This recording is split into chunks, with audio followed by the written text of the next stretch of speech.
Let's head back now to the Harvey Weinstein trial happening in Lower Manhattan, where the jury is deliberating for a second day to determine whether or not Weinstein is guilty or not guilty of 5 separate charges related to 2 primary accusers. The question is, what happens to Weinstein if he's convicted, and if so, once he's sentenced? Here to help us understand that end of the spectrum is Justin Paperny. He is a prison consultant out of California, and he's joining us this morning here on the Law and Crime Network. Justin, good morning. Good morning.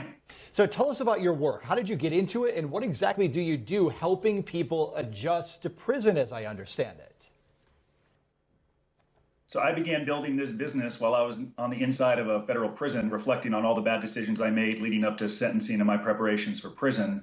So while in prison, I interviewed my fellow prisoners who also regretted how they prepared, working with their lawyers, speaking openly and honestly about their conduct. So I sensed an opportunity to help others and myself, began documenting my experience, wrote my first book, Lessons from Prison, and then upon my release in 2009, began preparing white-collar defendants and all defendants for sentencing and for life in federal prison. So as to Harvey Weinstein, let's assume, and again, we don't know what the jury is going to do once the verdict ultimately comes down, assuming that there is one, assuming that this is not a hung jury. What happens to Harvey Weinstein if there's a guilty verdict? Well, if he's convicted, he will immediately be remanded. I don't sense this is the type of case where he will be able to self-surrender to prison, as is the case with many federal and state defendants. So he'll be remanded custody through a very difficult system, strip searched, reprimanded and made fun of by guards, potentially ostracized by other prisoners, looking to be extorted and taken advantage of by other prisoners because he's so high profile. In federal prison or state prison, there are people who have been there 10, 20, 30 years, and their prison reputation is important to them, and they could be looking to make an example out of him. So it's incumbent for Mr. Weinstein or any defendant, federal or state, to understand life on the inside. If I were guiding him, besides trying to win at trial, I would be guiding him, if you lose, to understand life on the inside and how he can ensure that matters are not made worse, because without proper preparations, life can get worse. That much I can tell you. So if he were sitting here, what exactly would you tell him beyond the fear that other inmates may be out to get him?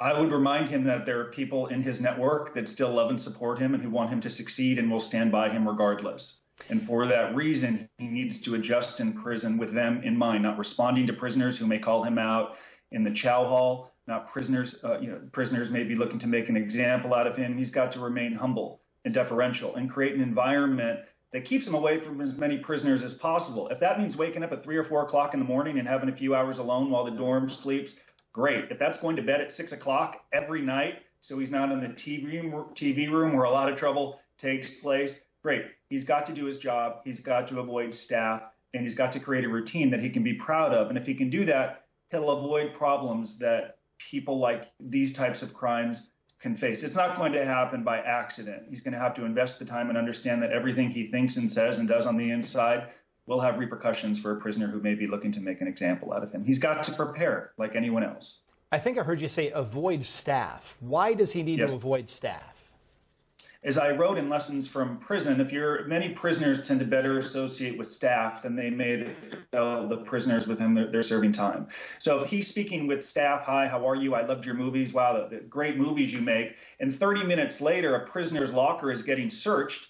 That prisoner may deduce, wasn't the new prisoner, the celebrity, speaking to staff? Maybe he said something to the staff member that I have an iPhone or drugs or vaping or marijuana or a double-double from In-N-Out in my locker. Then they're going to deduce he said something. And as I wrote in Lessons from Prison, they're cooperating informants in prison. Many of them have big problems. And when caught, there could be fights, feces in the sheets, urine in the sheets. You've got to avoid staff. They're not your friends. They're paid to lock you up. And you've got to understand that detail. Federal prison or state prison is a much different dynamic than what we may see in free society, to use some prison parlance for you.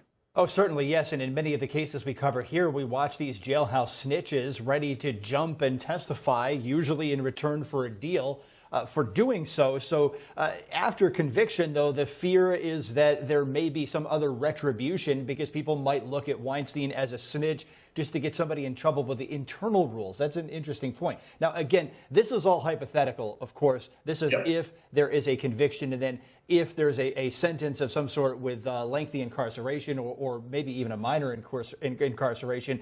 Here we're talking about state prison, where this is state charges that Harvey Weinstein faces. If you were to sort of look into your experience as to the sort of facility where Weinstein might wind up, what sort of facility might he wind up in?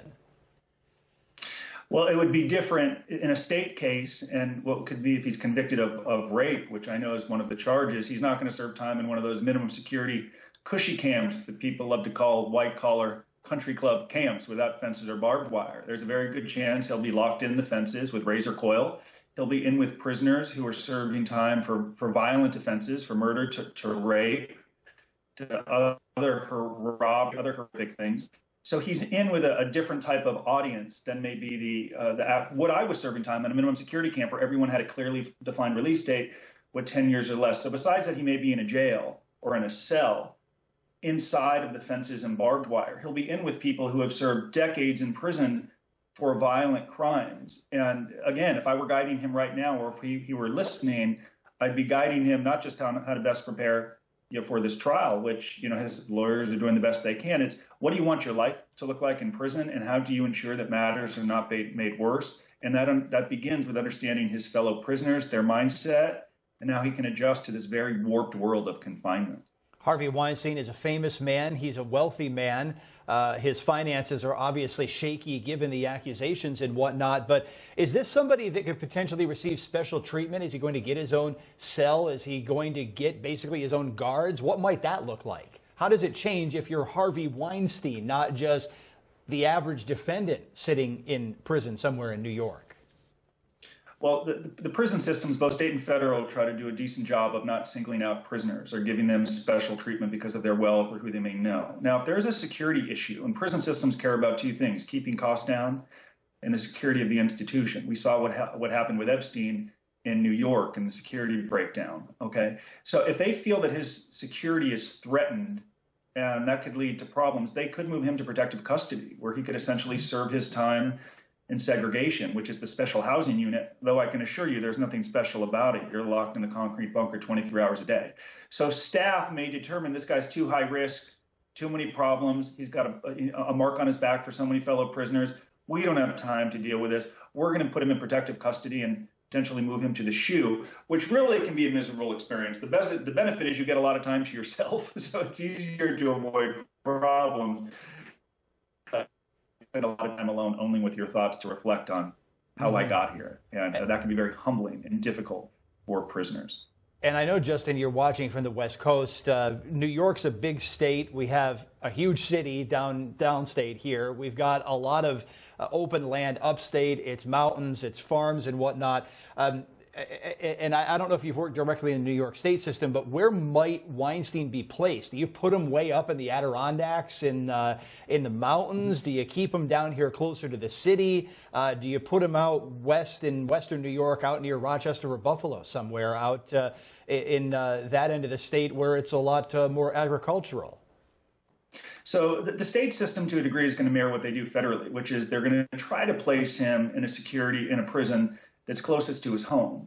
Though if they determine it's too much of a security threat and it's not in the interest of the prison system, namely it could be a security threat, they may ship him to the bottom. It's really going to come down to what's in the best interest of him and avoiding violence. So I've had clients, state and federal, be shipped as far away as possible due to the attention in the case. In this case, there won't be a co-defendant in a local prison, so that isn't something he has to worry about.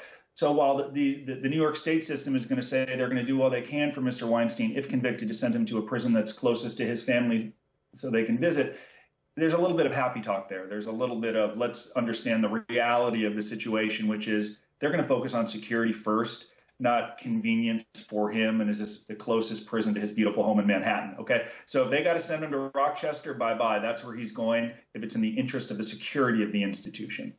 Certainly. Any last thoughts, Justin, as again, if you were seated across from Harvey Weinstein right now, your final thoughts, what would your last piece of advice be for him?